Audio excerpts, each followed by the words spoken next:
agradeço a Deus pelas suas orações, que tem fortalecido a mim e a minha família nesse momento de enfermidade. Eu quero agradecer a Deus por isso.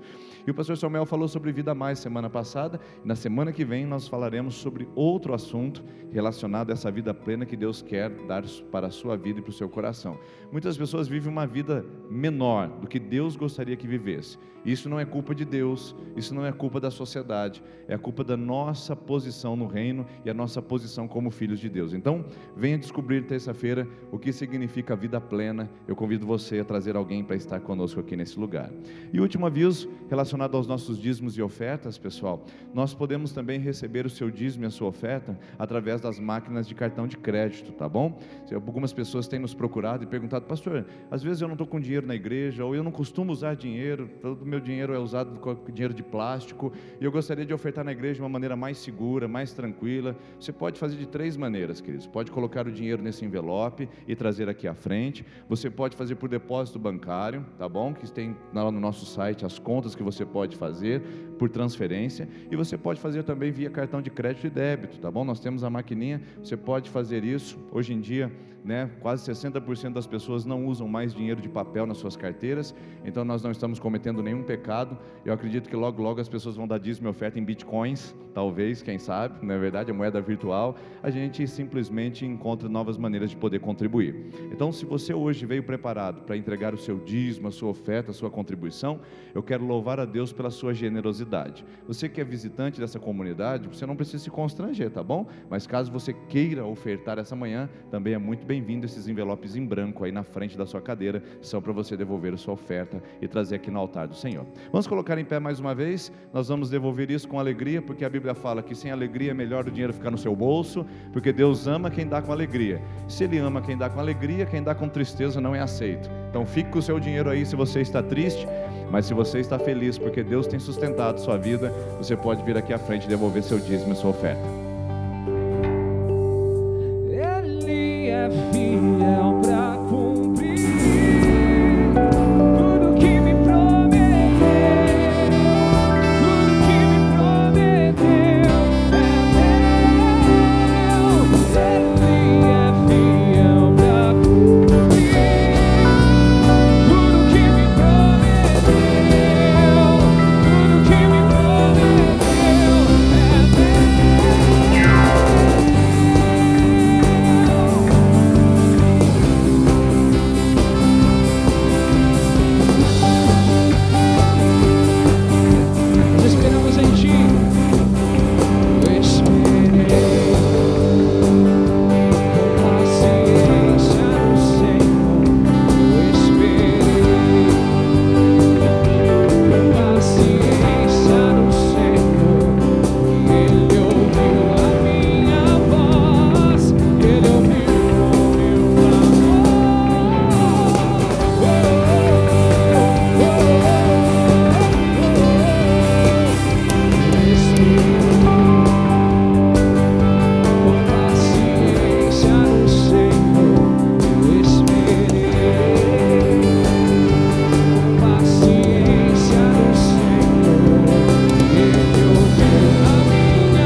promessas são grandes, Pai, grandiosas demais para nós, Pai. O Senhor tem sido muito bom conosco, Pai. Mas muito além do que o Senhor pode nos dar, Pai, nós queremos a Sua presença.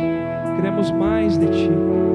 Queremos desfrutar, Pai, de momentos, Pai, incomparáveis contigo. De momentos que nós nunca vivenciamos, Pai. Queremos ver a Sua face, Pai. Queremos ser, Pai, como os homens de Deus do passado, que viam a Sua face, que estavam diante de Ti, que conversavam contigo.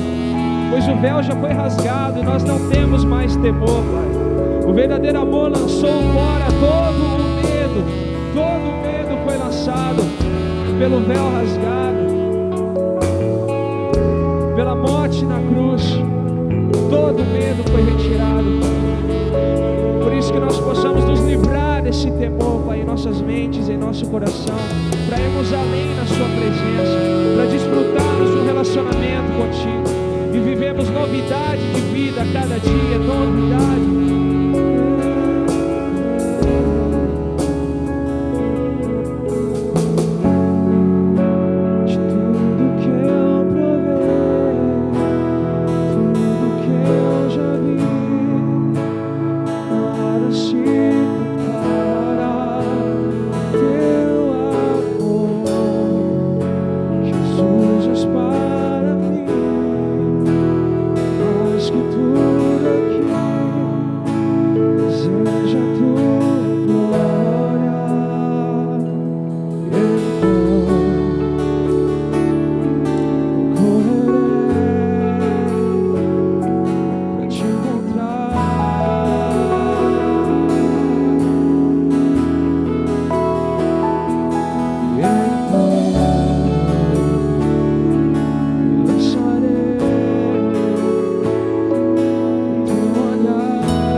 Mostra-me tua face.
queremos mergulhar mais fundo, Pai. Não só por conta da música, por conta do tempo, mas por conta de corações apaixonados, corações que te buscam nessa manhã. Por isso libera, Senhor, o teu poder para aqueles que querem ver a sua face. Libera o teu poder, sei que existe mais. Leva-me mais fundo. Vem enche este lugar, que seja assim na terra como é no céu. Libera o teu poder, sei que existe mais. Leva-me mais fundo. Vem enche este lugar, que seja assim na terra como é no céu. Que seja assim na terra como é no céu. Que seja assim na terra como é no céu. Vamos declarar uma só voz. Mostra-me tua face, nada mais importa. Espírito Santo, eu sei, rendido eu estou. Totalmente,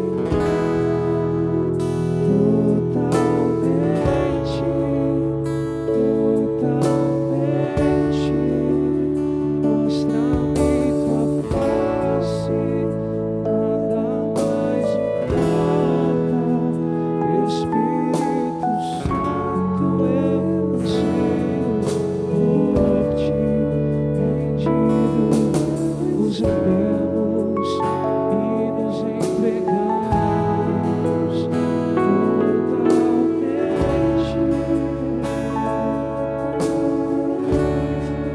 Senhor, permita-nos que vejamos só isso essa manhã, só a tua face, através de tudo que cantamos, através de tudo que ouvirmos, através de tudo que acontecer, que o seu rosto seja revelado em nós, seja revelado essa manhã aos nossos corações, a tua face de amor, de graça, de bondade, a tua face divina aos nossos corações, em nome de Jesus.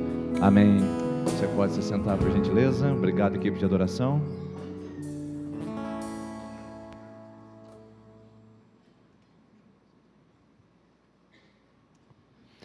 Nós continuamos hoje com a nossa conversa sobre essa série de mensagens nos Passos do Mestre, e nós temos falado sobre a simplicidade do chamado de Cristo, né?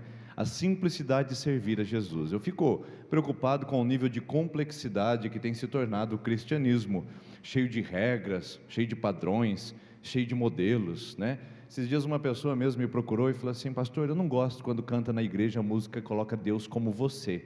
Ah, você. Queridos, é uma questão de linguagem apenas. Quando eu uso tu estás comigo, na verdade eu estou falando você está comigo, é a mesma coisa. Por exemplo, existem línguas, além do português, que não existe esse pronome mais respeitoso de tratamento, que é uma cultura nossa. O tu entra como pronome respeitoso apenas, mas quando eu digo você, tu, na verdade muda de região para regiões, mas nós não estamos desagradando a Deus porque usamos a dinâmica da nossa língua. Em inglês, por exemplo, só existe you. Não existe um pronome de tratamento ou um pronome mais respeitoso, como nós pensamos que é o nosso português. Então aí começa a encher a coisa, encher de padrões, de complexidades, sendo que o evangelho é muito mais simples. Tem gente que nem fala Deus de você, porque não ora. Tem gente que usa tu, mas não tem uma vida santa. Então eu digo, às vezes a gente vai enchendo o cristianismo de complexidade, sendo que ele é tão simples de viver, tão simples de experimentar, tão simples de, desfrutar. Cristianismo, irmãos, é simples, não é complexo, mas lembre-se que simplicidade não é sinônimo de facilidade. Eu nunca me esqueço, a primeira vez que eu tive a oportunidade de ir aos Estados Unidos, e aí como um turista perdido, você chega e você não sabe de nada, você não sabe onde fica o posto de imigração, não sabe como funciona o sistema para as entradas, as saídas, você não sabe de nada. Então a primeira coisa que você faz quando chega é perguntar por informações. Então tinha uma agente, uma oficial, bem da minha direita, quando eu desci lá do avião e já cheguei ali no saguão do aeroporto, olhei para ela e disse: por favor, onde fica a imigração? Ela olhou para mim de uma maneira simples, uma maneira objetiva, uma maneira até mesmo firme, e disse para mim: follow the blue line, significa siga a linha azul. Mais nada, não teve welcome aos Estados Unidos, não teve que bom que você está aqui, o brasileiro, samba, futebol, Ronaldinho. Não teve nada disso, simplesmente siga a linha azul. Eu falei: tá bem, muito obrigado. E eu segui a linha azul, simples desse jeito. Para você chegar no posto de imigração e para você entrar nos Estados Unidos, basta você seguir a linha azul, certo? A primeira parte é certo, a segunda que fica mais difícil, porque é quando você chega no posto de imigração que a coisa fica mais difícil. Simples é seguir a linha azul, o difícil é quando começam as perguntas: o que você veio fazer nos Estados Unidos? O que você faz no Brasil? Vai ficar na casa de alguém? Qual é o seu endereço nos Estados Unidos? Você tem seguro-saúde? Você trouxe cartão de crédito? Qual é o limite do seu cartão de crédito? Quantos dólares você tem na sua carteira? Aí começa a complexidade para você entrar nos Estados Unidos. E aí você começa a ver: é tão difícil estar aqui. Não, é só seguir a linha azul. Só que existe um momento da linha azul que algumas exigências são pedidas de nós, como por exemplo o nosso passaporte, o nosso visto e a nossa quantia financeira para poder entrar naquele país e poder estar ali.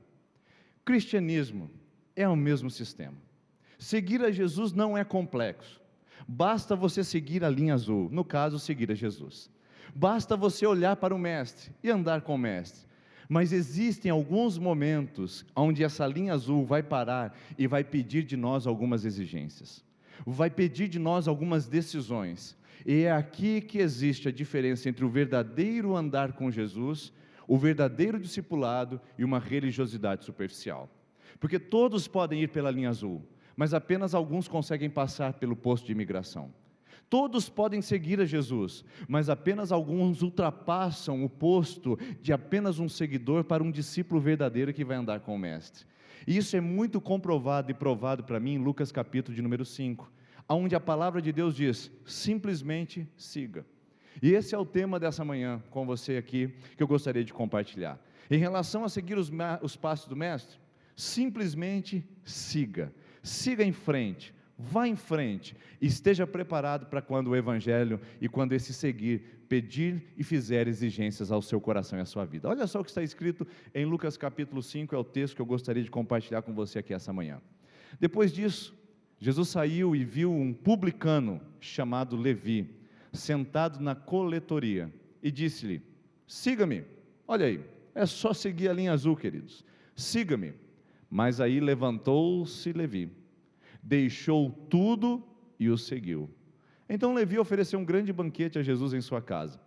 Havia muita gente comendo com eles, publicanos e outras pessoas. Mas os fariseus e aqueles mestres da lei, que eram da mesma facção, queixaram seus discípulos de Jesus: por que vocês comem e bebem com publicanos e pecadores? Está vendo a complexidade surgindo? Jesus respondeu: não são os que têm saúde que precisam de médico, mas sim os doentes. Pois eu não vim chamar os justos, mas os pecadores ao arrependimento. Esse texto mostra a simplicidade do chamado de Jesus. Jesus está passando por uma determinada região, ali em Jerusalém, e encontra um homem sentado na coletoria, onde ele ficava recebendo os impostos pelas mercadorias que transitavam dentro do território de Israel. Um homem que havia se associado ao império para poder tirar dali o seu salário e o seu lucro. Um homem que trabalhava para o inimigo. Jesus olha para ele e diz: siga-me. Não tem explicações. Não tem siga-me e eu vou abençoar você. Não tem siga-me e deixe a sua velha vida. Não tem siga-me e eu vou prosperar a sua vida. Não tenha siga-me e eu vou abençoar a sua família. Não tem nada, apenas a palavra crua, objetiva e seca: siga-me. E diz a Bíblia que esse homem imediatamente levantou-se, deixou tudo o que ele fazia e passou a seguir a Jesus. Eu vejo nesse texto, esse ultrapassar da linha azul, eu vejo esse texto, o posto de imigração do seguidor para o discípulo. Eu vejo nesse texto o posto de imigração do religioso para o verdadeiro servo.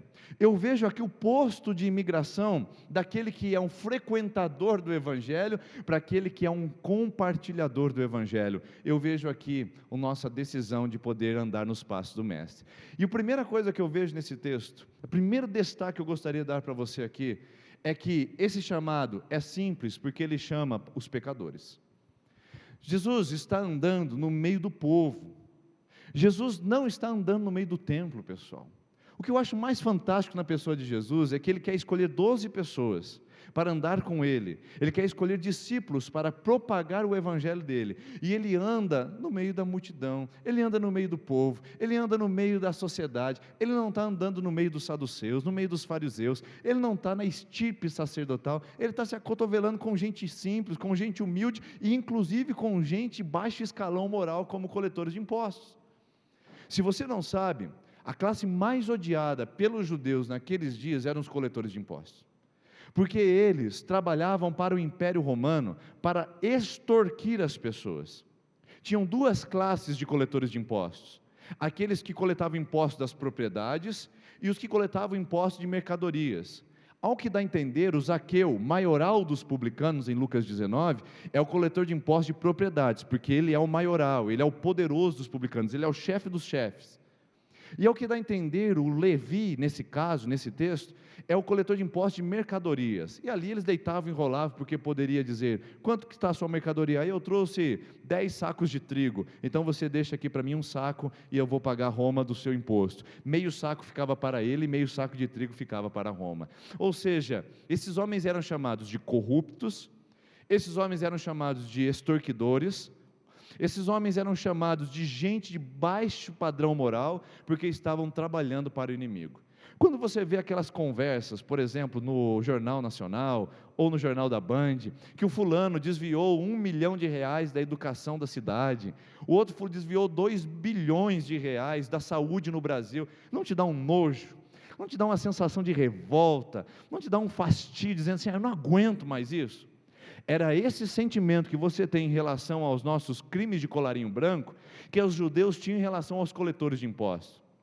Jesus está passando pela região dos corruptores, dos extorquidores, e ali ele olha para um homem e diz: segue-me. Não, Jesus, o senhor não conhece a nossa região, o senhor não conhece a nossa cultura, porque se o senhor soubesse quem é esse homem, ele é um coletor de impostos. Ele rouba o povo, ele tira do povo, o senhor não poderia chamar ele. E Jesus diz naquele texto lá embaixo: eu não vim chamar os justos, mas eu vim chamar os pecadores. Ou seja, o ministério de Jesus é voltado para pecadores. Meu irmão e minha irmã, se você é justa e se você é justo, você não precisa de Cristo, você não precisa estar aqui com a gente, você não precisa vir todo domingo à igreja, você não precisa servir conosco. Se você tem uma santidade elevada, uma justiça própria, onde você não precisa de perdão, você não precisa vir aqui com a gente, você está livre. Você pode gastar o seu domingo com a sua família, você pode andar de moto com seus filhos, de bicicleta com a sua esposa, você pode ir no parquinho, no shopping, você não precisa vir aqui com a gente, você não precisa estar no meio desse povo, porque é gente pecador demais aqui, pessoal. É gente de baixo escalão demais nesse lugar. Se é justo, esse não é o seu lugar, porque Jesus veio chamar pecadores ao arrependimento. Não são os sãos que precisam de médico. É óbvio que Jesus está sendo irônico. Você acha que essas pessoas serão salvas? Você acha que os que têm justiça própria vão herdar a vida eterna? É óbvio que não. Jesus está usando de uma ironia, Jesus está usando de uma sátira, Jesus está sendo sarcástico com os fariseus, dizendo: o senhor come com os publicanos e os pecadores. Jesus diz: não, eu como com eles porque eles são doentes, vocês estão sãos, vocês não precisam de mim. E muitos de nós, na nossa vã religiosidade, acreditamos que estamos prontos, preparados e prescindimos de Cristo, abrimos mão de Cristo, falamos: Cristo não precisa estar na minha vida, porque eu posso me auto-justificar pelas minhas obras. Mas Jesus vem chamar pecador. Então, se você se sente pecador essa manhã, e você se sente um miserável pecador, Que bom que você se sente assim, porque é para você que é o chamado de Deus. É por isso que você tem que continuar aqui. Eu acho interessante gente que quer sair da igreja porque é pecador. Ah não, pastor, eu não consigo, eu preciso sair da igreja, e vai para o mundão. Não, queridos, fica na igreja, porque Jesus veio chamar os pecadores ao arrependimento. Ele veio chamar você. Você é o alvo da graça, do amor, da misericórdia dele. Agora, o que traz a esse texto um tom maior de escândalo, e é aqui que escandaliza um pouco a mim e muito aos judeus naquela época, é o fato do nome Levi. Lembre-se, publicano é gente da pior espécie no império, ou da pior espécie para os judeus. Só que um publicano judeu é pior ainda. Um publicano judeu é a pessoa que deveria ser punida, é a pessoa que deveria ser simplesmente execrada da sociedade, deveria ser excluída de qualquer relacionamento. Ninguém deveria ficar perto de um judeu que trabalhava para Roma. E esse texto diz que Levi, esse é um nome judaico, de um homem judeu, que trabalhava para o inimigo, e que oprimia os seus próprios patrícios, oprimia os seus próprios compatriotas. É gente que trabalhava para o inimigo, e ainda trabalhava judiando dos seus próprios parceiros de vida. Então esse homem é chamado por Jesus na pior condição, publicano e judeu. Então eu digo para você, e digo para mim essa manhã, tem salvação para você e para mim, tem condições para você e para mim, há uma esperança para você e para mim, porque se Jesus chamou um publicano, um judeu, Ele pode chamar o Denis, Ele pode chamar a Maria, Ele pode chamar o José, Ele pode chamar quem for. Há esperança para nós pecadores. O chamado de Jesus não é para gente santa, e nem é para gente justa aos seus próprios olhos. O chamado de Jesus é para gente pecadora, é para gente que precisa da graça, é para gente que precisa ouvir do Evangelho da salvação e da transformação. Mas mais do que isso, o chamado de Jesus, embora seja para pecadores como você e eu, o chamado de Jesus é para conversão. Porque esse texto é muito claro no que acontece logo em seguida, queridos. Porque essa mensagem que Jesus veio para os pecadores é muito apetitosa, e ela pode ser muito perigosa. Ela é simples demais ao ponto de achar que a gente pode continuar na superficialidade. Ela é simples demais ao imaginar que a gente vai seguir sempre na linha azul e nunca vai ser pedido nada de nós. É simples demais ao ponto de a gente achar que não há exigências depois disso. Mas o chamado de Cristo é um chamado à conversão. Olha só, Levi levantou-se, deixou tudo e o seguiu. O que isso significa? Que aquele homem recebeu um chamado para a sua condição, mas não um chamado para ficar na sua condição. Eu sempre digo isso aqui para vocês, queridos. Deus te ama como você é, mas se recusa a deixar como você está.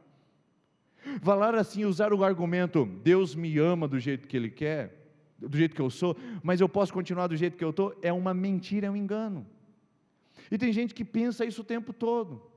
Tem gente que, por ser pecador, se justifica na sua condição de pecador. Tem gente que, por ser pecador, se justifica apontando o dedo, dizendo: ninguém pode me julgar, ninguém pode me condenar. Tem gente que, por ser pecador e continuar no pecado, acha que tem o direito de levar uma vida miserável, uma vida sem Deus e uma vida sem a palavra. Uma vida que me deixa seguir o rumo e dizer: não, o Deus me chamou como pecador e é assim que eu posso ser. Deus me chamou como pecador, eu não preciso ir na igreja. Deus me chamou como pecador, eu posso sentir a presença dele em outros lugares, não preciso ir na igreja. Esses dias uma pessoa falou assim para mim: por que será que às vezes a gente sente mais Deus até fora da igreja, na hora do louvor? Às vezes a gente pode estar em outro lugar cantando música de Deus do que no próprio louvor. E eu digo: é porque você quer ainda se justificar do seu pecado, porque a igreja constrange, a igreja compromete a gente, porque daqui as palavras são fortes, porque a palavra aqui nos chama ao arrependimento, e muitas pessoas não querem permanecer nela, porque aqui nós somos colocados frente a frente com o nosso coração. Nesse texto, pessoal, nós não temos uma carta de alforria para o pecado, nós não temos uma liberdade para fazer o que a gente faz e o que dá na telha. Nesse texto nós não temos uma carta de alforria para viver em uma vida miserável sem Deus. Nesse texto nós temos um chamado para a conversão. Jesus diz: segue-me, a linha é azul, mas haverá um momento de pagar o preço. Então diz o texto que Levi imediatamente toma essa decisão. E eu imagino, será, pessoal, será que foi desse jeito, mais ou menos assim. Levi estava sentado na coletoria, fazendo o seu papel, bate aqui, liberado, deixa o saco de trigo aqui, liberado e tal. Aí passa Jesus, nunca viu na vida, não sabia nem quem era, passa um camarada lá e fala para ele: você aí, quem eu? Sim, segue-me. Você acha que Levi, pode deixar, pessoal, assume aqui que daqui adiante eu não sou mais coletor de impostos, vou seguir aquele homem. Você acha que era isso, pessoal? Você acha que foi assim? Como é que um homem se levanta e segue alguém que ele não conhece? É por isso que a gente tem que olhar o contexto. Levi é o Mateus, pessoal. O evangelista Mateus da sua Bíblia é esse homem que foi chamado. Um pecador miserável se transformou no evangelista, e nós o lemos até hoje para conhecer sobre Jesus. Mas só podemos conhecer sobre Jesus através da vida dele, porque Levi, o miserável, se levantou do seu estado e seguiu a Jesus porque sabia quem era aquele que o estava chamando. Primeiro, porque ele era judeu, ele conhecia as escrituras judaicas. Como é que eu sei disso? Porque Mateus tem quase 100 citações do Antigo Testamento, sabia disso? O seu evangelho de Mateus tem mais de 100 citações do Antigo Testamento.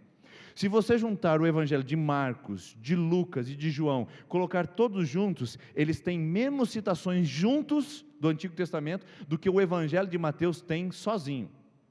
Um profundo conhecedor das Escrituras, um profundo sabedor das leis do judaísmo, mas um profundo pecador que estava na ansiedade e na expectativa de mudança de vida. Você que está aqui essa manhã sabe o que Deus está confrontando no seu coração.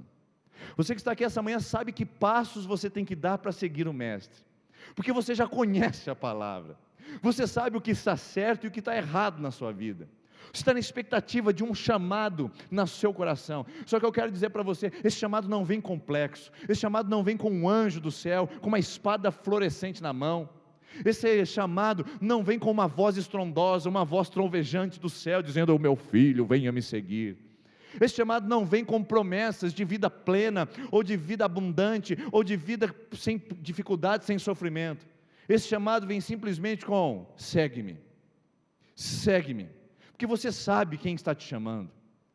Pessoal, nós temos mais informações sobre Jesus hoje, do que um profundo conhecedor do Novo Testamento há 100 anos atrás, porque nós temos o YouTube, o Google, nós temos conhecimento de quem é Jesus. Então você sabe quem está te chamando, que não é o pastor, que não é a igreja, mas que é Jesus. Levi estava sentado e sabia que haveria o Messias de vir. Levi, o Mateus, estava sentado e sabia da promessa para o povo judaico de que viria o Salvador da humanidade. E Levi já ouvia falar sobre Jesus. Como é que eu sei disso? Lucas capítulo 5, versículo 15, um pouco antes desse texto, diz que Jesus curou um leproso.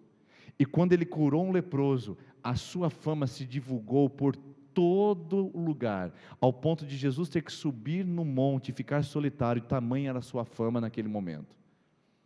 Alguns versículos depois, Jesus cura um paralítico, e diz a Bíblia que todos ficaram extraordinariamente surpresos com aquilo, e começaram a anunciar as grandezas de Jesus. Quando Levi está sentado na coletoria, ele está sentadinho batendo o seu carimbo de liberação das mercadorias. Uma pessoa diz e chega e fala: você ficou sabendo de que um homem chamado Jesus está aqui na terra fazendo algo maravilhoso? Você ficou sabendo que ele acabou de curar um leproso? Ficou sabendo que ele nasceu de uma maneira miraculosa, de uma virgem chamada Maria? Você ficou sabendo que ele se diz o Messias da humanidade? Ele acabou de curar um paralítico. O homem estava lá e ele disse: eu perdoo os seus pecados. Quem é que tem poder para perdoar pecados senão Deus? Levi, ouvindo tudo aquilo e processando: eu sei quem ele é, eu sei quem ele é, eu sei quem ele é, ele está passando a região, eu sei, esse é o Messias. Carimbo, mercadoria liberada, carimbo, mercadoria liberada. Quando vai passando Jesus acompanhado de uma multidão, ele olha para aquele e diz: é o Messias, é o Messias, é o Messias, é o Messias. E sabe quando a sensação de que o Messias vai passar por você e você não vai receber nada? De repente o Messias passa, olha para o Levi e diz: você. Eu fico imaginando ele com o carimbo na mão, coloca a mão no peito e fala: sim, você, Levi, você, vem e segue-me. Queridos, por isso que Levi se levantou. Primeiro, porque ele era judeu e sabia o que significava a palavra Messias. Segundo, porque ele havia ouvido falar sobre o Cristo, o Jesus que estava realizando milagres. Então, quando Jesus apontou para ele e disse: me segue, ele não titubeou, ele não ficou receoso, ele não fez cálculos do que ele deixaria de ganhar nos dividendos financeiros, ele não fez cálculo do que ele perderia na sua posição social, ele não fez cálculo do que perderia com as suas amizades, ele simplesmente se levantou e seguiu Jesus, porque ele sabia quem era aquele homem que o chamava. Você só não segue Jesus ainda porque você não sabe quem ele é. Você só não abandonou a prática do pecado, só não abandonou aquelas coisas que Deus tem pedido para você, porque você não sabe quem Ele é. Porque se você soubesse, meu irmão e minha irmã, com certeza você já estaria seguindo de perto. Com certeza você abandonaria tudo. Sabe por que dói, queridos? Sabe por que nos afasta da decisão de ser tomada? Sabe por que nos afasta da decisão de andar com Jesus? É a dor de perder coisas que são contrárias a Deus, porque nós não conhecemos a Jesus, porque se de fato soubéssemos quem Ele é, essas coisas não doeriam quando abríssemos mão, não doeriam quando abríssemos mão delas. O fato de doer hoje para você, é porque você ainda não conhece Jesus, porque se conhecesse, não teria esse pesar. Ai, se eu deixar isso aqui, ai, se eu terminar esse namoro, ai, se eu tiver que fazer isso, ai, se eu tiver que ofertar na igreja, e se eu tiver que dar mais tempo para treinamento na igreja, servir mais, ai, vai doer. Porque se a gente conhecesse quem é que nos chama, se a gente soubesse do amor de Cristo, não doeria, nós faríamos com graça, com amor e com privilégio. É uma honra ser chamado por Ele, é uma honra quando Ele aponta o dedo e fala: eu tenho o melhor para você, sai dessa vida, abandona essa coletoria, sai dessa miséria, abandona o pecado. É uma honra, Jesus me chamou, eu vou segui-lo. Porque eu sei quem é Jesus, eu sei que Ele é o Salvador, eu sei que Ele é o prometido, eu sei que Ele é o Messias, eu sei que Ele tem a vida eterna para me dar, então eu vou segui-lo de perto. O problema, queridos, não está relacionado ao Cristo que nos chama, está relacionado a nós que não atendemos o seu chamado, e não atendemos porque nós fazemos os cálculos, e vemos que as dores serão maiores do que os benefícios, hipoteticamente, porque se conhecesse Jesus, você saberia que os benefícios são muito maiores que as dores, muito maiores que as dores. Se você está fazendo cálculo de algo que você tem que abandonar e ainda não abandonou, é porque você ainda não conhece Jesus, porque fica fácil abandonar quando a gente o ama, quando a gente o conhece, quando a gente vai para a presença dEle, quando a gente está à presença dEle. Queridos, nós estamos tão perdidos no pecado, o pecado fez um estrago tão grande em nós, que não tem jeito de restaurarmos a nossa vida com Deus sem que antes doa em nós. A restauração sempre vai doer, porque o pecado judiou demais de nós, pessoal. Isso é provado em Mateus capítulo de número 10, versículo de número 42, quando Jesus começa a falar para os discípulos sobre o chamado. Vocês vão levar a palavra, vocês vão chegar em cidades, serão perseguidos, serão enxotados de lá, como pessoas miseráveis, mas não se preocupem, não pensem que eu vim trazer paz sobre a terra, porque eu não vim trazer paz, disse Jesus, eu não sou um pacificador, eu não sou um guru, eu não sou o Buda, eu vim trazer espada, mas eu não vim colocar a espada na mão de vocês, eu não vim dizer para vocês matarem em meu nome, como fez a igreja institucional de Constantino, a partir do século IV, eu não vim colocar espada para vocês oprimirem as pessoas, eu vim trazer espada, colocar pai contra filho, filha contra mãe, nora contra sogra, eu vim colocar um contra o outro, porque os inimigos do homem são da própria casa. E eu digo para vocês, disse Jesus, se qualquer um de vocês amar os seus filhos mais do que a mim, não é digno de mim. Ao qualquer um de vocês que amar mais os seus pais do que a mim, não é digno de mim. E qualquer um de vocês que não tomar a sua cruz e não me seguir, não é digno de mim. Queridos, o chamado de Cristo, embora seja para pecador, eu digo, uhul, que eu estou dentro desse chamado. É para gente da pior classe, eu digo, uhul, porque eu também sou da pior classe. de pecadores, é um chamado que te recusa a deixar onde você está, é um chamado que te tira da coletoria, é um chamado que te coloca com a espada bem no meio do seu nariz para dizer: e agora? Quer ficar famosinho na cidade, no YouTube? Quer ficar famosinho e popular na escola, no meio das amigas? Você vai ter que escolher. Quer ficar em paz com todo mundo, fazendo o que todo mundo faz, sem fazer o que o Evangelho te pede? Você vai ter que fazer uma escolha, porque o Evangelho é uma espada, ele vai dividir você, vai doer na sua alma, mas quando você conhece Jesus, essa dor, ela é subtraída, ela é superada com a graça que nós sentimos de amar o nosso Mestre, de ter sido escolhidos por Ele. O Evangelho é conversão, o chamado é mudança de vida. E como é que começa uma conversão e uma mudança de vida? Tem 3 verbos aqui, viu o verbo? Primeiro, levanta. Segundo, deixa. Terceiro, segue.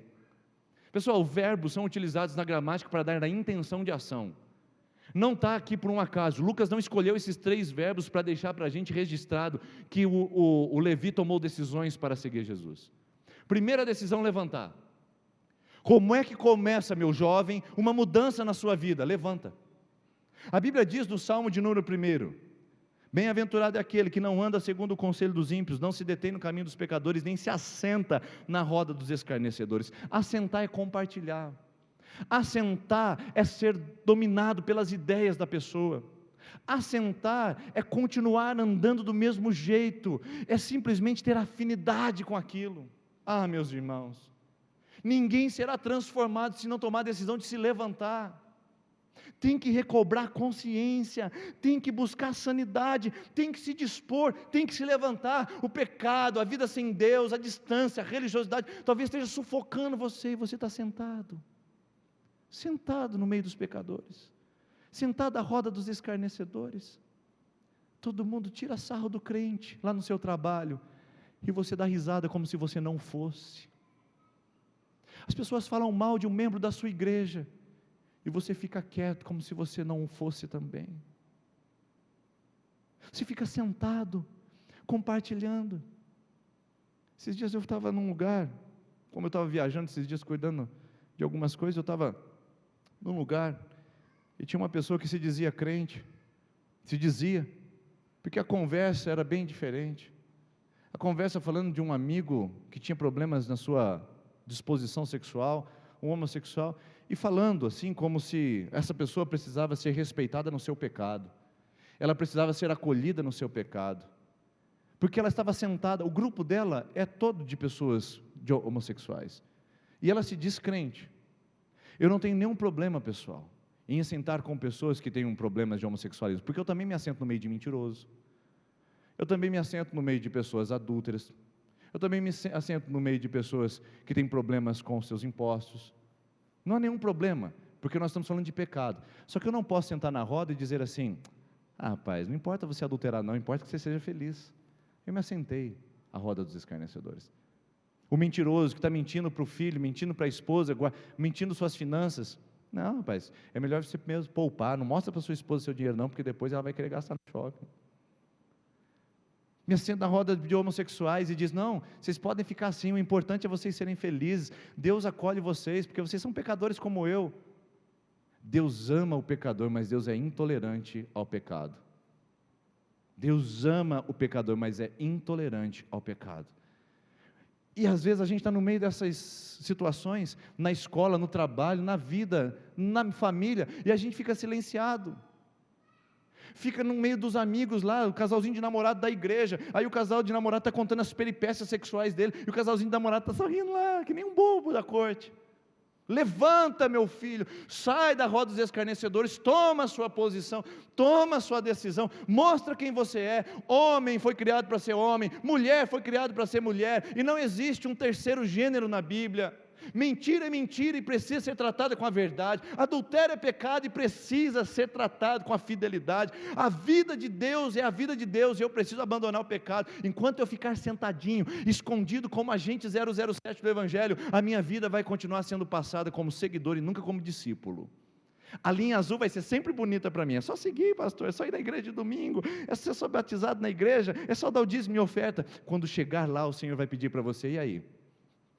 E aí Jesus vai olhar e vai falar assim: afasta de mim, pecador, porque eu não te conheço.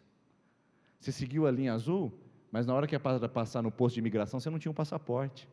E o passaporte é o meu sangue sobre a sua vida e a minha vida na sua vida. Não dá para dizer que nós queremos a vida eterna, queridos, se nós não queremos a vida de Deus do lado da temporal. Você quer morar na eternidade? Não, fala a verdade. A eternidade, queridos, nós vamos ficar na presença de Deus. Se você falta do culto de domingo porque ficou calor demais ou porque tinha uma coisa melhor para fazer, será que você vai querer a eternidade? Acho que não. Talvez a eternidade não seja para você. Porque a eternidade é Deus, é Deus, é Deus e mais Deus. Levanta. Primeiro passo para você mudar a sua vida. Primeiro passo, levanta. Ah, mas vai ter que fazer isso, vai ter que fazer aquilo. Não interessa, levanta. Fala, hoje eu jogo esse maço de cigarro fora. Hoje eu tiro essa porcaria dessa bebida que está na minha geladeira. Hoje eu levanto e apago esse Facebook. Eu tiro essas porcarias da minha vida. Hoje eu decido não ficar com esse contato na internet. Hoje eu decido me levantar. Levanta. Depois que você levantou, o processo vai continuar. O segundo verbo é deixar. Levantou? Tomou a decisão? Agora é a hora de deixar. Esse homem deixou todo o dinheiro dele, deixou todos os recursos, todos os salários, e para isso, pessoal, tem que amar. Tem que amar demais quem chamou. Por isso que Jesus fala, aquele que ama o seu pai e sua mãe mais do que a mim, não é digno de mim. Quem ama o seu filho mais do que a mim, não é digno de mim. Tem gente que está comprometendo a sua vida com Deus por amar outras coisas em primeiro lugar. Tem que amar Jesus para deixar. Tem que amar Jesus para abandonar. Tem que amar Jesus para seguir. Eu gosto dessa palavra seguir. Porque o que significa seguir? O que você acha que significa? Eu vou dar a melhor definição que eu encontrei para a palavra seguir essa manhã. Essa definição com certeza vai mudar a sua vida, com certeza vai ajudar você a entender o que é o Evangelho. Seguir, pessoal, significa em grego, seguir. Só isso. Siga de perto, é próximo, é junto. Onde é que está Jesus? Eu estou. Jesus pode estar nesse lugar? Não pode, então eu não estarei. Jesus falaria desse jeito? Não fala, então não falarei. Jesus reagiria desse jeito? Não reagiria, então não reagirei. Seguir Jesus é ficar tão perto dele, que qualquer coisa que eu faça, constrange meu coração, porque Ele está perto. Ele está perto demais para eu andar uma vida desregrada e uma vida sem Deus. Siga Jesus de perto. Seguir. Mas o chamado de Cristo é um chamado além da conversão. Olha que lindo isso. Chamado para você pecador, chamado para você não ficar como um pecador desregrado, mas um pecador restaurado e convertido, e é um chamado para a comunhão. Olha o que Levi faz, o Mateus faz. Então Levi ofereceu um grande banquete a Jesus em sua casa. O Senhor me chamou? Sim. Então vamos para casa, Jesus. O Senhor me chamou? Sim. Então vamos para a minha convivência. Vamos estar comigo, Jesus. Esse é um sinal de quem se converteu, queridos. Jesus vai para a casa dele. Jesus vai para a casa dela. Jesus não fica no templo. Jesus não fica no domingo na igreja. Jesus não fica num evento religioso. Quem se converteu, leva Jesus para casa. Leva Jesus para a vida. Ontem minha esposa mostrava o Facebook de uma pessoa que veio para a igreja. E ela mostrou as fotos que ele postou, e eu olhei aquela foto e falei, não é uma pessoa que levou Jesus para casa. E a gente vai ter que conversar com essa pessoa e dizer assim, irmão, você quer levar Jesus para casa? Sim ou não? Porque não dá para você ser de dois lados. Gente que não leva Jesus para casa, queridos, que escuta o chamado, que diz, eu vou, mas Jesus fica longe, fica distante, não leva para casa, não leva para a vida, não leva para as experiências diárias. Jesus é um evento para o cristianismo brasileiro. Jesus é um momento para a igreja presbiteriana independente de Sertanópolis. Jesus é um culto que dura 1h30. Jesus é uma programação de retiro para as mulheres, onde a nossa vida é impactada. Jesus é um evento para a melhor idade, mas Jesus não é a minha vida, Jesus não é o meu diário, Jesus não é o meu momento constante, Jesus não é o meu devocional. Uma verdadeira conversão toma atitude, não é covarde, não é mentiroso, não é tímido, toma atitude e diz, eu vou pagar o preço, mas leva Jesus para casa, leva Jesus para casa, carrega a presença dEle por onde você andar. Não dá para dizer que você se converteu e na sua casa é uma gritaria sem medida, não dá para dizer que você se converteu e tudo que você quer é se vingar da pessoa que lhe faz mal. Não dá para dizer que você se converteu e na sua casa o ambiente ainda é de prostituição e promiscuidade. Meus irmãos, não dá para dizer que nós somos seguidores fiéis de Cristo se nós não ultrapassarmos o posto de imigração para dizer: Senhor, eu estou disposto a levar o Senhor para minha casa, eu estou disposto a carregar o Senhor comigo. E quando Jesus entrar na sua casa, sabe aquele emburramento de 3 dias que você fica com a sua esposa, maltratando ela, sem falar com ela? Parece uma múmia dentro de casa. Isso não acontece quem leva Jesus em casa. Estou cansado de aconselhar casais que ficam uma semana sem se falar. Quem leva Jesus para casa não tem atitudes como essa. Cansado de atender pessoas que não conseguem perdoar o seu agressor. Quem converteu verdadeiramente leva Jesus para casa e consegue dormir em paz porque perdoa o seu agressor. Queridos, a gente precisa levar Jesus para casa. É um chamado à comunhão. O texto de Marcos capítulo 3, versículo de número 14, Jesus chama os 12 discípulos para fazer uma coisa. Vocês sabem o que foi que Jesus chamou? Tem pessoas que vão responder assim: Jesus chamou os discípulos para expulsar demônio e curar enfermos. Quase certo. Isso é depois. Marcos 3,14 diz que Jesus chamou os seus discípulos para estarem com Ele. Não tem como ser aprendiz se não estar com Ele. Não tem como ser aprendiz se não andar com Jesus. Então, a principal característica de quem anda com Jesus é que está com Ele, vive com Ele e está caminhando com Ele. E por fim, o chamado de Levi mostra para mim que o chamado é um chamado para compartilhar. O texto diz: havia muita gente comendo com ele, publicanos e outras pessoas. Eu pergunto para vocês, qual é o ciclo de amizade de um publicano? Publicano. E eu pergunto para vocês, quantos de nós já levamos para a nossa casa e levamos para a nossa vida gente que vivia como a gente, para poder mostrar para elas a graça de Jesus que transformou o nosso coração? Sabe o que eu gostaria de ver? Gente que tinha problema com o alcoolismo, chamando outros alcoólatras para ir na sua casa, para tomar Coca-Cola e beber suco Tang, e falar do Evangelho para essa pessoa na mesa da sua casa. Eu não queria ver ex-alcoólatras sentados aqui na igreja, se isolando do mundo, dizendo que agora eles não vivem a outra vida lá fora. Sabe o que eu gostaria de ver? Adúlteros que traíam as suas esposas e tinham até o seu grupo de traição nas pescarias e nos outros lugares lá, chamar os outros adúlteros para ir na sua casa com as suas esposas e mostrar o seu casamento restaurado. Sabe o que eu gostaria de ver? Jovens que foram transformados, que iam embalado em Londrina, em rave, tomava balinha, cheirava uma carreira, chamar esse próprio grupo na sua casa, sem balinha, sem carreira e sem balada, e mostrar para eles como é bom servir Jesus. Porque quem ama Deus, quem anda com Cristo, quem traz Jesus para casa, também traz outros pecadores como ele para a sua casa. Nossa casa pode ser um espaço de mostrar o Evangelho, porque quem conhece Jesus compartilha. Quem ama Jesus compartilha. Se Ele foi bom para você, você não consegue ficar calado. A pior coisa que está acontecendo na nossa igreja atualmente no Brasil é a privatização do Evangelho. Já ouviu falar disso?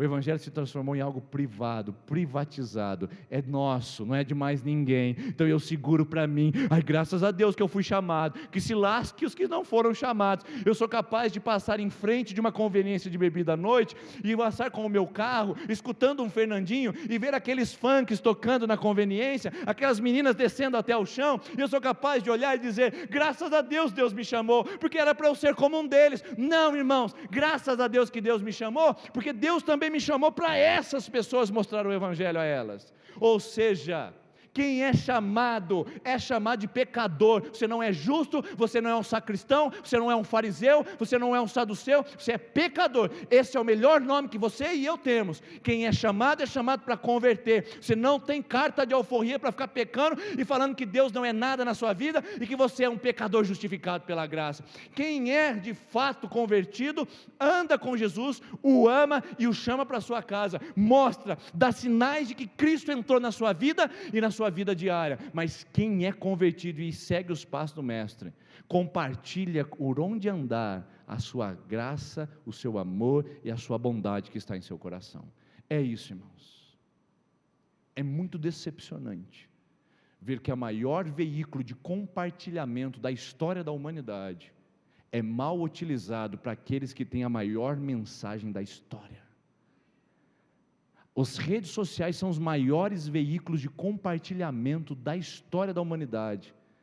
O povo que enviava código Morse não imaginaria que a gente poderia fazer live, falar como se falássemos um ao outro. O povo que usava jornais e revistas para divulgar os seus produtos não imaginavam que eles poderiam ter Instagram, Facebook para divulgar suas marcas. E nós cristãos, que temos a maior mensagem, mais poderosa de todos os tempos, não temos coragem de compartilhar nas nossas redes sociais que nós somos de Cristo. A rede social se torna um lugar de desabafo mundial, mas não um lugar para mostrar que eu sou de Jesus. Antigamente se dizia: diga-me com quem tu andas e eu direi quem tu és. Hoje eu digo: diga-me o que tu postas e eu direi quem tu és. Porque quem compartilha, o que compartilha nas suas redes sociais, mostra o seu caráter e mostra quem é.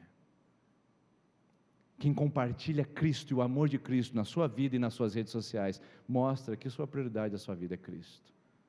Nosso papel, queridos, como seguidores e discípulos de Cristo, é ser simples, é só seguir a linha azul. Você não tem um monte de regra para obedecer, você não tem um monte de preceitos para cumprir, nós não temos um monte de farisaísmo para você realizar. Você não tem que guardar o sábado, você não tem que parar de comer carne de porco, você não tem que dar o dízimo para ser salvo, você não tem que ser presbiteriano para ir para o céu, não tem nada disso. Ser cristão e ser discípulo de Cristo é simples, segue a linha azul, mas não esqueça que em algum momento dessa linha, Jesus vai pedir para você passar pelo posto, e vai dizer: você quer vir para cá?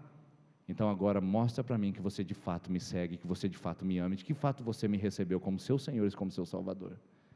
Porque muita gente quer Jesus como Salvador, porque muita gente está em apuros, está todo mundo naufragando. Mas quem é que quer Jesus como Senhor? Ter Jesus como Salvador é fácil, querido, é só jogar a boia e eu agarro.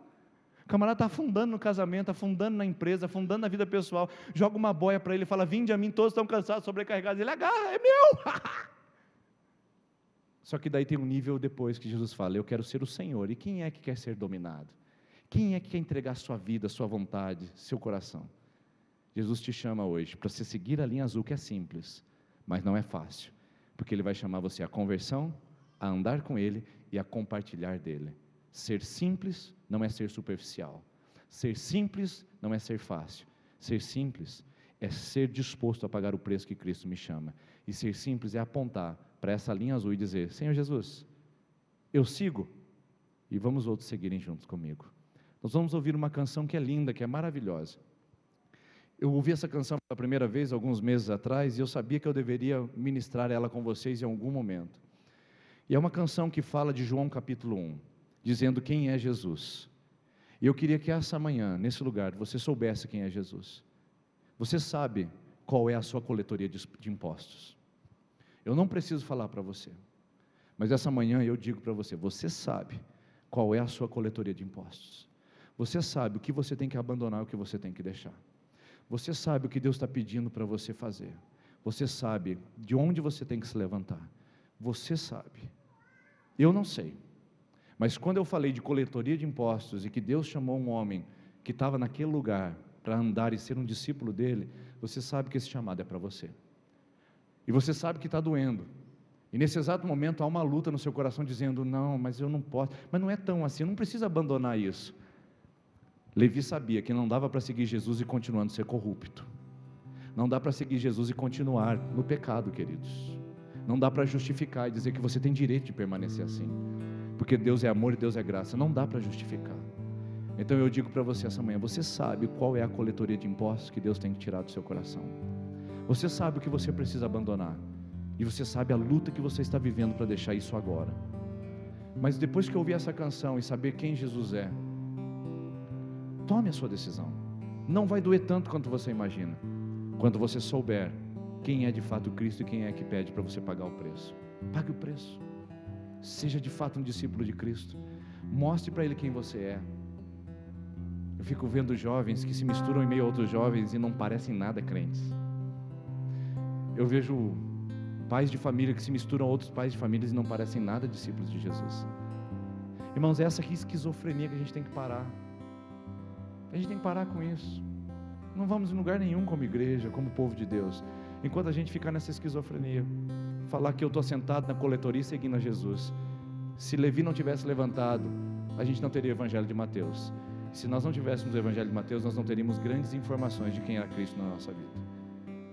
Não dá para ficar na coletoria e seguir Jesus. Então sai de lá em nome de Jesus. Sai de lá. Passou tempo demais de lá. Jesus já passou uma vez e disse sai. Jesus passou 2 vezes e disse sai. Jesus passou 3 vezes e disse sai. Você ainda não ouviu? Essa manhã é determinante na sua vida. Talvez seja a sua última oportunidade. Talvez seja a sua última chance de deixar a coletoria e vir para andar perto de Jesus. Sai de lá. Deixa.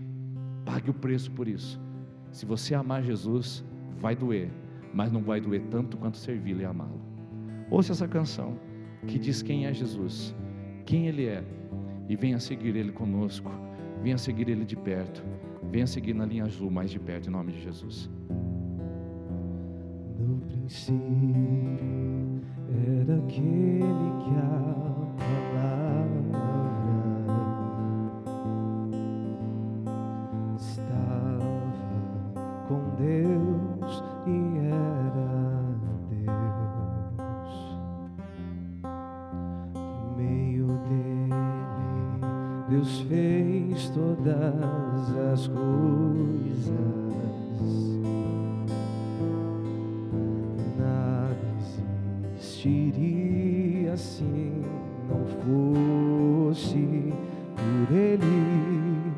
Ele é a luz que brilha no meio da escuridão, e as trevas não podem o deter. A plenitude de toda a criação, palavra eterna que se encarnou.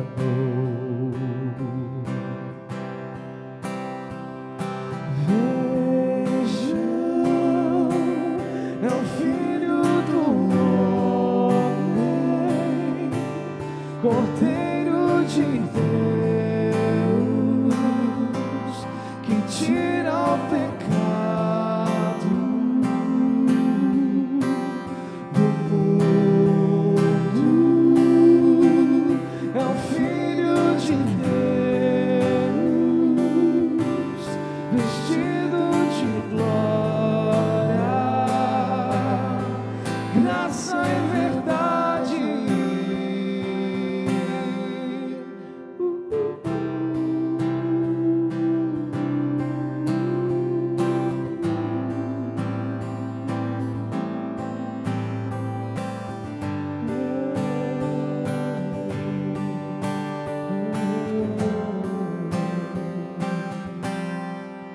Ele é a luz que brilha na escuridão, e as trevas não podem o deter. A plenitude de toda a criação, palavra eterna que se encarnou.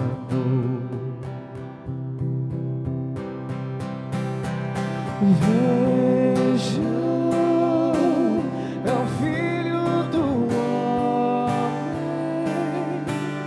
Cordeiro de Deus, que tira o pecado do mundo. É o Filho de Deus, vestido de glória, graça e verdade. Vejam, é o Filho do Homem, Cordeiro de Deus, que tira